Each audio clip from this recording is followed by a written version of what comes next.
Lorsqu'on parle des croisades, il est facile de se perdre dans les mythes romantiques, des chevaliers étincelants, des missions sacrées et des batailles dramatiques entre l'Orient et l'Occident. Mais derrière ces mythes se cachent les sombres réalités du sang, de la famine et de la cruauté. Peu d'événements illustrent cela mieux que l'exécution massive de prisonniers musulmans à Saint-Jean-d'Acre en août 1191, ordonnée par nul autre que Richard Cœur de Lion, le roi d'Angleterre qui jouit encore d'une image héroïque dans l'imaginaire populaire. Cet épisode, connu des historiens sous le nom de massacre d'Acre, demeure l'un des crimes de guerre les plus infâmes du Moyen Âge. Plus de 2700 prisonniers, principalement la garnison capitulée d'Acre, furent conduits hors des murs de la ville et exécutés de sang-froid. Pour comprendre comment cette atrocité s'est déroulée, il faut revenir au contexte plus large, la Troisième Croisade et le long et brutal siège d'Acre. La Troisième Croisade, 1189-1192, fut lancée en réponse à un événement sismique, la chute de Jérusalem en 1187. Saladin, le brillant chef musulman, avait écrasé les armées croisées à la bataille de Hattin et s'était emparé de la ville sainte. Pour la chrétienté, ce fut une catastrophe. Le pape appela à une nouvelle croisade, et les monarques les plus puissants d'Europe répondirent. Frédéric Barberousse d'Allemagne, Philippe II de France et Richard Ier d'Angleterre. Frédéric se noya avant d'atteindre la Terre Sainte, Philippe et Richard se querellèrent sans cesse, et le fardeau du commandement retomba sur Richard. Réputé pour son habileté militaire et son courage personnel, Richard gagna le surnom de Cœur de Lion. Mais, comme nous allons le voir, son courage n'allait pas de pair avec la miséricorde.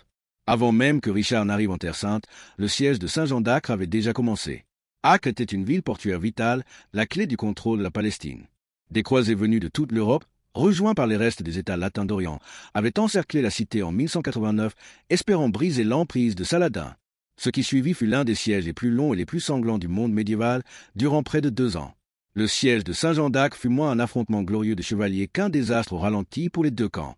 Les récits décrivent des conditions horribles. Les croisés souffraient de famine, de dysenterie et de maladies. Les cadavres s'amoncelaient devant les murailles de la ville, attirant des nuées de mouches. Les chevaux mouraient en si grand nombre que les chevaliers furent contraints de combattre à pied. Certains croisés affamés en vinrent même au cannibalisme, selon des chroniqueurs musulmans hostiles. À l'intérieur de la ville, les conditions étaient tout aussi terribles.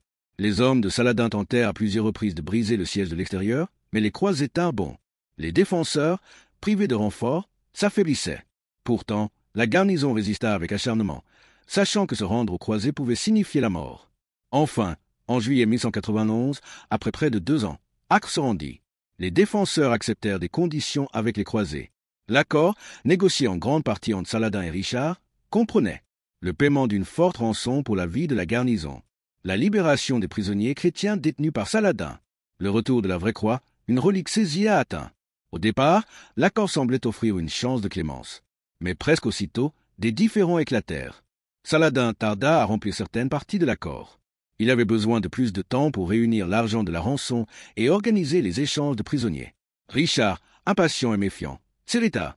Certaines sources suggèrent que Richard doutait également de l'honnêteté de Saladin. D'autres affirment qu'il utilisa ce retard comme prétexte pour agir avec une brutalité implacable. À la mi-août, les tensions éclatèrent.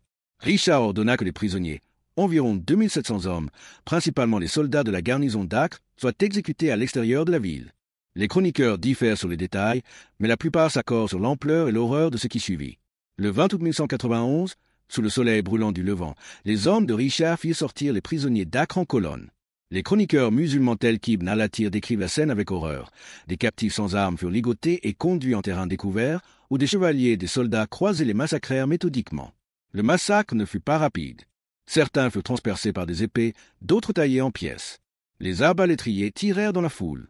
Des têtes furent tranchées et exposées comme trophées. Les chroniques chrétiennes, bien que souvent plus mesurées, confirment la tuerie. Roger de Howden, un chroniqueur anglais proche de Richard, admet ouvertement que les prisonniers furent exécutés en raison de l'échec de Saladin à remplir les conditions.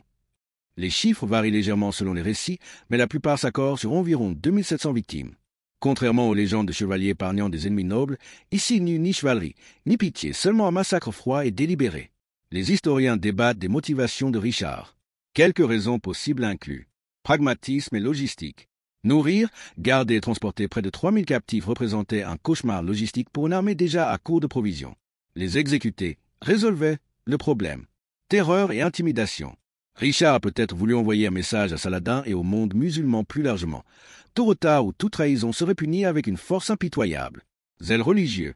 Pour certains croisés, le massacre était un acte de justice divine. Tuer des infidèles était perçu comme une manière de purifier la terre. frustration et impatience. Le tempérament fougueux et l'impatience de Richard sont bien documentés. Il n'était pas disposé à attendre des semaines pour des négociations. Quelle qu'ait été la combinaison de ces raisons, le massacre révéla un côté sombre de l'homme si souvent présenté comme un héros. Le massacre choqua même certains croisés, mais Saladin réagit avec tenue. Il ordonna l'exécution en représailles des prisonniers chrétiens qu'il détenait, mais n'alla pas jusqu'au même degré de violence. Au lieu de cela, il attendit patiemment, sachant que la croisade était loin d'être terminée. Le massacre d'Acre renforça la résistance musulmane. Loin d'intimider Saladin, il affermit sa détermination. Pour de nombreux musulmans, Richard n'était plus un adversaire noble mais un boucher. Le massacre approfondit la haine religieuse qui allait alimenter des décennies de guerre. En Europe occidentale, la réputation de Richard survécut d'une manière ou d'une autre intacte. Les chroniques rédigées par des ecclésiastiques et des propagandistes royaux mirent en avant son courage, ses victoires et sa piété. Le massacre fut souvent justifié comme un mal nécessaire ou complètement passé sous silence. Dans le monde musulman, en revanche, le nom de Richard devint synonyme de trahison et de cruauté. La chronique d'Ibn al-Athir le dépeint comme un tyran sanguinaire qui massacrait des hommes sans défense. Cet héritage double héros en Occident, bouché en Orient, continue de façonner la manière dont Richard est perçu aujourd'hui. Les champs imbibés de sang aux abords d'Acre marquèrent l'un des tournants les plus sombres de la troisième croisade. Richard Cœur de Lion avait démontré à la fois sa puissance et sa cruauté, mais la guerre était loin d'être terminée. Avec Acre sécurisé et des milliers de prisonniers musulmans exécutés, Richard faisait désormais face à son plus grand défi, marcher vers le sud en direction de Jérusalem elle-même. Le massacre d'Acre n'était pas seulement un acte brutal, c'était un signal politique. Il indiquait aux alliés comme aux ennemis que Richard était prêt à aller jusqu'aux extrêmes. Pour certains, cela renforçait son image de roi fort et décisif. Pour d'autres, cela le marquait comme un tyran qui privilégiait l'intimidation à l'honneur. Dans cette deuxième partie, nous explorons comment les actions de Richard après Acre façonnèrent le cours de la croisade et son héritage à long terme.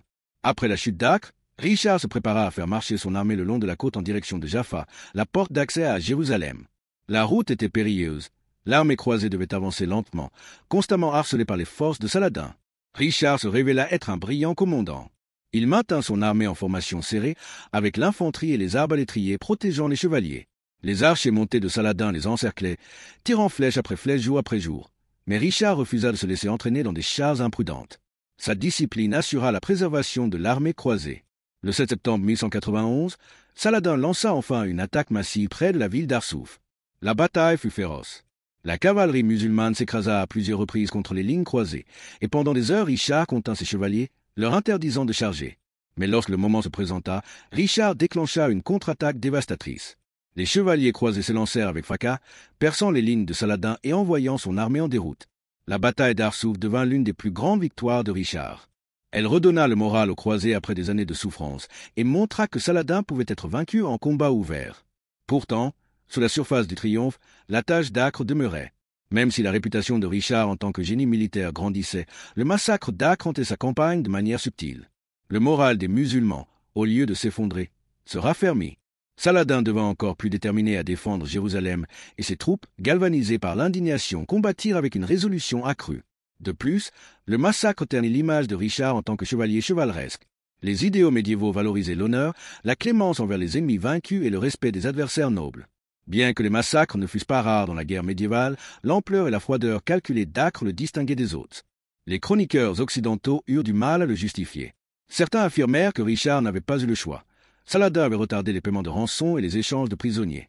D'autres le présentèrent comme une nécessité stratégique, éliminant un fardeau dangereux de captifs. Mais même les auteurs les plus favorables ne purent dissimuler la brutalité de l'acte. Dans les chroniques musulmanes, en revanche, Acre devint un moment fondateur de trahison. Ibn al-Athir écrivit avec horreur sur le massacre d'hommes sans défense, décrivant Richard comme impitoyable et perfide. Cette image perdurait dans la mémoire islamique pendant des siècles. Les campagnes de Richard épuisèrent également les ressources à un rythme alarmant. Son siège d'Acre et les batailles qui suivirent coûtèrent des sommes colossales. L'Angleterre, lointaine, supporta le poids de son ambition. Une lourde fiscalité, en particulier la fameuse dîme de Saladin, finança la croisade. Le peuple gémissait sous ce fardeau, et le ressentiment grandissait au pays. Richard, en réalité, vendait l'Angleterre pour financer sa guerre en Terre Sainte. Les chroniqueurs allaient jusqu'à plaisanter qu'il aurait vendu Londres lui-même s'il avait trouvé un acheteur. Son obsession pour la croisade se fit au détriment de la stabilité de son propre royaume. Après Arsouf, Richard avança vers Jérusalem. À 2 reprises, l'armée croisée arriva en vue de la ville sainte.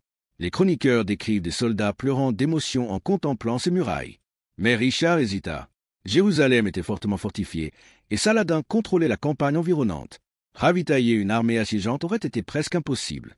Richard craignait que, même s'il parvenait à s'emparer de la ville, il ne puisse la conserver. Lancer un assaut et échouer aurait été désastreux. Ainsi, malgré la pression de ses hommes, Richard refusa de donner l'assaut. Sa prudence, bien que militairement raisonnable, déçut de nombreux croisés qui rêvaient de reprendre le Saint-Sépulcre. Sa réputation de guerrier demeura intacte, mais en tant que libérateur de Jérusalem, il échoua. Alors que Richard combattait en Terre Sainte, sa réputation de cruauté ne se limitait pas aux croisades. En Europe, son règne en Anjou, en Aquitaine et en Normandie fut marqué par des campagnes incessantes contre les rebelles. Richard écrasa la résistance par le fer et par le feu, incendiant des villages et exécutant des captifs. Les chroniqueurs notèrent qu'il gouvernait par la terreur, punissant la désobéissance avec une sévérité impitoyable. Même ses propres soldats n'étaient pas à l'abri. Richard était connu pour exécuter les déserteurs et imposer la discipline par la peur. Sa cruauté ne se limitait pas à ses ennemis à l'étranger.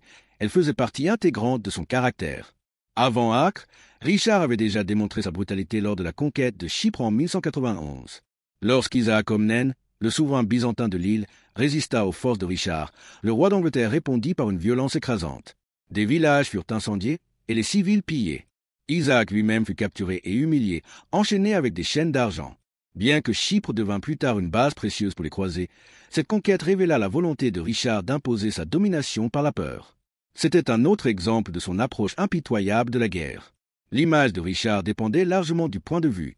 Pour beaucoup en Europe occidentale, il représentait le chevalier chrétien idéal, courageux, fidèle à sa cause et victorieux face à l'islam. Les troubadours chantaient ses exploits et des légendes se tissèrent autour de sa bravoure sur le champ de bataille. Pour ses ennemis et même certains alliés, il était cruel, impatient et imprudent. Les chroniqueurs musulmans le voyaient comme un boucher et ses rivaux français, dont le roi Philippe II, le décrivaient comme arrogant et avide. La vérité se situait quelque part entre les deux. Richard était à la fois brillant et brutal, à la fois héroïque et impitoyable. Le massacre d'Acre eut également des conséquences politiques. Certains chefs croisés étaient mal à l'aise avec les méthodes de Richard. Sa rivalité avec Philippe II de France aigrit, et finalement Philippe retourna en Europe, laissant Richard comme le roi croisé dominant. Mais cette domination eut un prix, il s'aliéna des alliés et alimenta les divisions au sein des rangs croisés. Même dans le camp chrétien, l'impulsivité et la cruauté de Richard faisaient de lui une figure controversée. Admiré pour ses succès militaires, il peinait à gagner la confiance en tant que diplomate ou rassembleur. À la fin de l'année 1192, Richard et Saladin étaient tous deux épuisés. Des années de guerre avaient vidé les ressources des deux camps. La croisade avait connu des victoires et des horreurs, mais Jérusalem restait hors de portée. La décision de Richard de massacrer les prisonniers à Acre n'avait pas brisé la résistance musulmane. Au contraire, elle avait garanti que la guerre se poursuivrait avec une amertume encore plus grande. Ses triomphes militaires ne pouvaient effacer l'ombre de sa brutalité.